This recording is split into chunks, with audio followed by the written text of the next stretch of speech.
Уважаемые девятиклассники, продолжаем наше занятие по заданию 5. Вы знаете, что задание 5 требует знания очень многих орфограмм. И одной из самых трудных, я считаю, это орфограмма, которую мы будем сегодня рассматривать. Это одна «н» и две «н» в разных частях речи. Итак, обратимся к заданию 5. Как оно будет выглядеть? Укажите варианты ответов, в которых дано верное объяснение написания выделенного слова. Запишите номера этих ответов. И у нас задание 1, 2, 3, 4, 5 разных орфограмм. То ли это будут орфограммы на приставки, то ли это будет на причастие, написание безударное, чередующееся, и на наречие, прилагательные глаголы. Сегодня мы рассмотрим одну «н» и две «н» в разных частях, но в прилагательных и причастиях конкретно. Давайте вспомним алгоритм выполнения задания 5. Нужно сначала обратить внимание на то, что в словах нет пропущенных орфограмм. Это было ранее. Это значит, что важно предварительно разобрать слово по составу или определить часть речи. Определяем часть речи каждого слова и делим слова на морфемы – приставки, корни, суффиксы, окончания. Внимательно читаем правила, данные после слова. Если написание зависит от части слова, например, гласные в корне, правописание приставок, то соотносим написанное правило с необходимой частью данного слова. Если написание слова зависит от части речи, то вспоминаем общее правило для необходимой части речи, соотносим с правилом, данным в задании. Внимательно читайте формулировку задания и объясните написание каждого слова. Иногда ошибка кроется в том, что слово отнесено не к той части речи, или же, к примеру, не к тому склонению, которое я вам рассказывала на прошлом занятии. Да? И конкретно сегодня у нас одна «н» в именах прилагательных и причастиях. Прежде всего вам нужно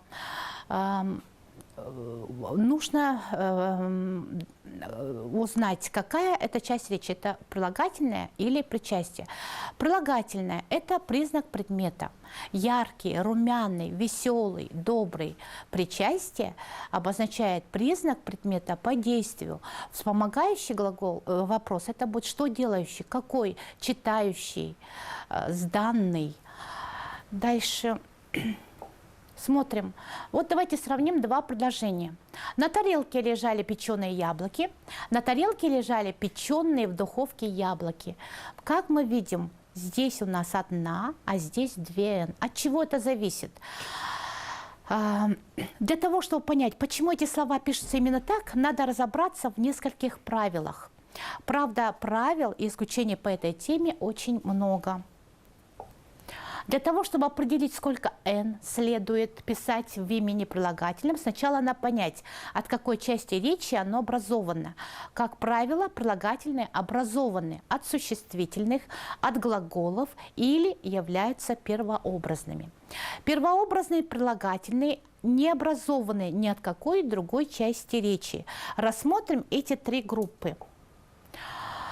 Если прилагательное образовано от существительного с помощью суффиксов «ан», «ян», «ин», то эти суффиксы пишутся с одной буквой «н». Например, песок песчаный, рожь ржаной и так далее.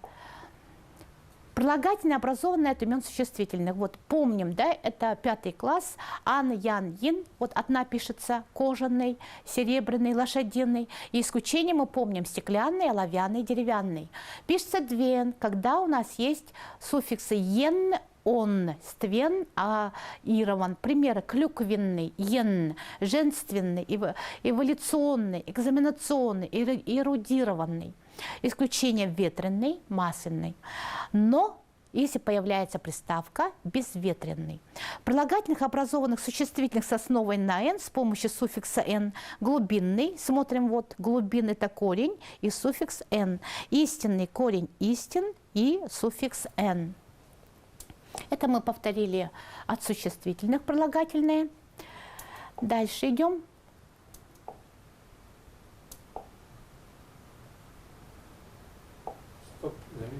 Ага.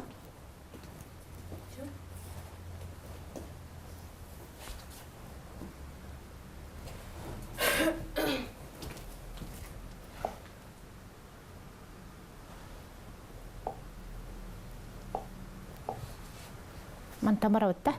Угу. Первая группа – первообразные прилагательные. Первообразные прилагательные образованы ни от какой другой части речи. В них «н» входит в состав корня. В таких прилагательных пишется одна буква «н». Синий, юный, зеленый, румяный. Отглагольный прилагательный причастие в полной форме. Существует 3 условия при выполнении любого из которых в полном страдательном причастии прошедшего времени или прилагательном пишется 2«н».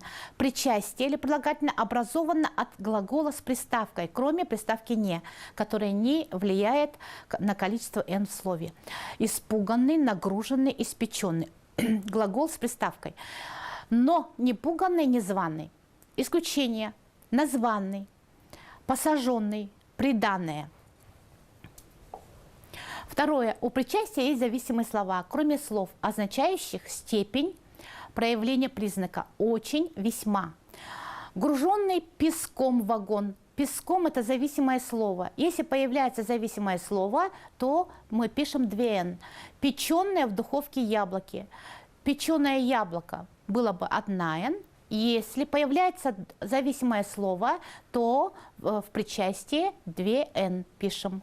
Третье. Причастие или прилагательное образовано от глагола совершенного вида. Брошенный. Что сделать? Бросить. Данный. Что сделать? Дать. Купленный. Что сделать? Эти 3 условия не охватывают причастие прилагательное без зависимых слов, образованные от глаголов несовершенного вида, без приставок. Здесь действуют 2 правила, из которых есть много исключений. В краткой форме прилагательных пишется столько же «н», сколько в полной форме. Обратите внимание на это правило. Почему? Потому что это очень часто встречается. Вам будет дано задание, где такая же формулировка, и нам нужно будет догадаться, это прилагательное или причастие. И в краткой форме прилагательных запоминаем, что пишется столько же «н», сколько в полной. А в причастии, в кратких страдательных причастиях всегда пишется 1«н». Дело сделано. Миссия выполнена. 1«н». Краткие прилагательные, краткие причастия надо различать по смыслу. Сравните. Его лицо взволновано. Это прилагательное. Море взволновано. Это причастие. Эта преподавательница всегда сдержанна. Какова прилагательная? Клятва была сдержана. Что сделано? Это причастие. Так, давайте мы посмотрим здесь, как мы будем работать. Выигранный матч. Что мы должны сделать? Что должно стоять на месте прочерка? 1 буква «н» или 2? В причастии выигранной мы должны рассуждать таким образом. В причастии выигранной есть приставка. Поэтому пишется 2«н». Пишем 2«н». Кроме того, это причастие образовано от глагола совершенного вида. Что сделать? Выиграть. Выиграть. Что сделать? Совершенно вид. Мы помним, если у причастия есть приставка, и если это образовано от глагола совершенного вида, мы пишем 2«н». Все правила были соблюдены. Как мы должны рассуждать? Что должно стоять на месте прочерка? Соблюдены, мы рассуждаем. Краткое причастие. И сейчас только я вам напоминала, что в кратких причастиях всегда пишется 1«н».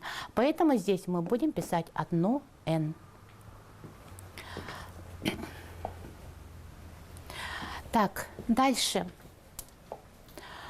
Рыба, жареная на углях, особенно вкусна. Что должно стоять на месте прочерка? Рассуждаем так. Что рыба какая жареная на углях? Здесь появляется зависимое слово рыба жареная на углях. Вот зависимое на чем. И мы знаем, мы говорили, что если есть приставка и если есть зависимое слово, то мы пишем 2«н». 2«н». У причастия жареное есть зависимое слово на углях, поэтому пишем 2Н. Так.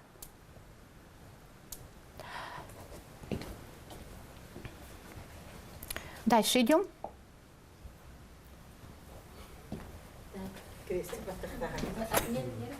Когда? Сразу, а ты только слайдка удаляй, надо все время выходить, да? Так. Ага, на меня надо ведь. Все, да? Дальше идем. Ну, я буду знать, что теперь, оказывается, надо все время выходить, да? Потом, да.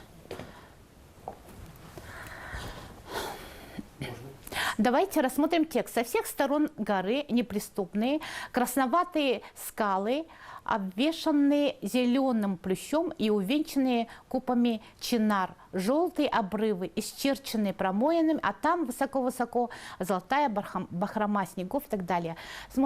Мы смотрим на это слово «обвешанный». Мы опять рассуждаем таким образом. Если есть приставка, и это у нас причастие, мы должны догадаться, это прилагательное или причастие. Это причастие. Есть приставка, мы пишем 2Н. Зеленым это прилагательное, 1Н. Плющом и увенчанные. Увенчанные есть приставка 2Н, это причастие. Дальше исчерченные из приставка 2Н. Так, дальше безыменный, так тоже есть приставка, это причастие 2Н. Дальше серебряный, это у нас 1Н, помним, да? 1Н, это прилагательное. Вот. И значит, мы видим 1, 3, 4, 5. Но такого задания у нас не будет. Это мы просто посмотрели, как нужно рассуждать в тексте. Давайте посмотрим сюда. Кошенный лук от глагола несовершенного вида. Это у нас будет... одна.